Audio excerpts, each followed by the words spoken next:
It's week 26 of a year of wisdom. Let's get to reading.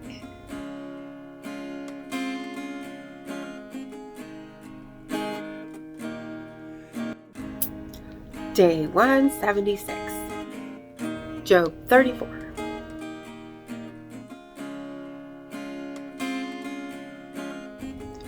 Elihu further answered and said, "Hear my words, you wise men. Give ear to me, you who have knowledge, for the ear tests words as the palate tastes food. Let us choose justice for ourselves. Let us know among ourselves what is good. For Job has said, I am righteous, but God is taken away by justice. Should I lie concerning my right? My wound is incurable, though I am without transgression. What man is like Job, who drinks scorn like water, who goes in company with the workers of iniquity and walks with wicked men? For he has said, it profits a man nothing that he should delight in God. Therefore listen to me, you men of understanding. Far be it from God to do wickedness, and from the Almighty to commit iniquity. For he repays man according to his work, and makes man to find a reward according to his way. Surely God will never do wickedly, nor will the Almighty pervert justice.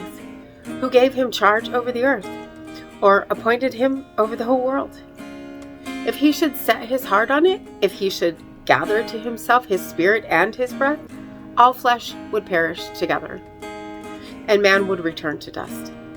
If you have understanding, hear this. Listen to the sound of my words. Should one who hates justice govern? Will you condemn him who is most just? Is it fitting to say to a king, you're worthless, and to nobles, you're wicked? Yet he is not partial to princes, nor does he regard the rich more than the poor. For they are all the work of his hands. In a moment they die, in the middle of the night. The people are shaken and pass away. The mighty are taken away without a hand. For his eyes are on the ways of man, and he sees all his steps. There is no darkness nor shadow of death, where the workers of iniquity may hide themselves. For he need not further consider a man, that he should go before God in judgment. He breaks in pieces mighty men without inquiry, and sets others in their place. Therefore he knows their works. He overthrows them in the night, and they're crushed. He strikes them as wicked men in the open sight of others, because they turned back from him, and would not consider any of his ways, so that they caused the cry of the poor to come to him. For he hears the cry of the afflicted. When he gives quietness, who then can make trouble?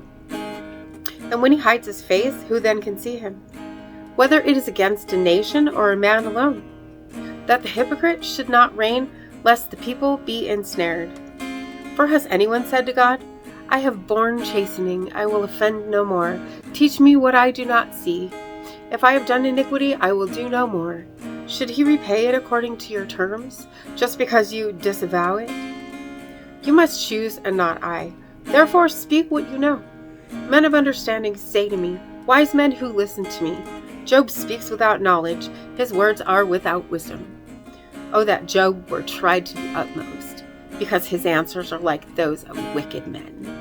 For he adds rebellion to his sin, he claps his hands among us, and multiplies his words against God. Proverbs 25. These also are Proverbs of Solomon, which the men of Hezekiah, king of Judah, copied. It is the glory of God to conceal a matter, but the glory of kings is to search out a matter. As the heavens for height and the earth for depth, so the heart of kings is unsearchable. Take away the dross from silver, and it will go to the silversmith for jewelry.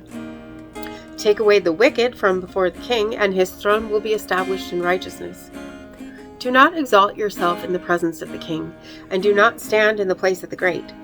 For it is better that he say to you, come up here, than that you should be put lower in the presence of the prince, whom your eyes have seen. Do not go hastily to court, for what will you do in the end, when your neighbor has put you to shame? Debate your case with your neighbor, and do not disclose the secret to another, lest he who hears it expose your shame, and your reputation be ruined. A word fitly spoken is like apples of gold in settings of silver. Like an earring of gold and an ornament of fine gold is a wise rebuker to an obedient ear. Like the cold of snow in time of harvest is a faithful messenger to those who send him, for he refreshes the soul of his masters. Whoever falsely boasts of giving is like clouds and wind without rain. By long forbearance a ruler is persuaded, and a gentle tongue breaks a bone. Have you found honey? Eat only as much as you need, lest you be filled with it and vomit. Seldom set foot in your neighbor's house, lest he become weary of you and hate you. A man who bears false witness against his neighbor is like a club, a sword, and a sharp arrow. Confidence in an unfaithful man in a time of trouble is like a bad tooth and a foot out of joint. Like one who takes away a garment in cold weather, and like vinegar on soda is one who sings songs to a heavy heart. If your enemy is hungry, give him bread to eat. If he's thirsty, give him water to drink. For so you will heap coals of fire on his head, and the Lord will reward you. The north wind brings forth rain, and a backbiting tongue, an angry countenance. It is better to dwell in a corner of a housetop than in a house shared with a contentious woman. As cold water to a weary soul, so is good news from a far country. A righteous man who falters before the wicked is like a murky spring and a polluted well. It is not good to eat much honey, so to seek one's own glory is not glory.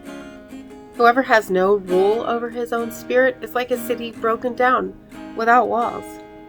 And as always, thank you so much for being here today. If you haven't already, hit that subscribe button right there and click the bell for notifications. Hit that like button for me if you would. And I will see you tomorrow. Maranatha.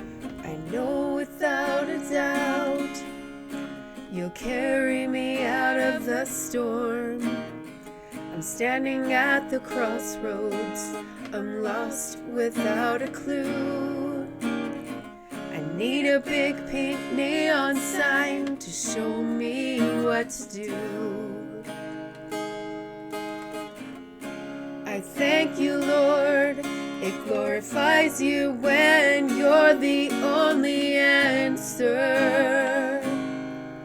I praise you, Lord, for holding what's too much for me. And I'm amazed by you, Lord, because nothing's too big and nothing's too small to lay at your feet.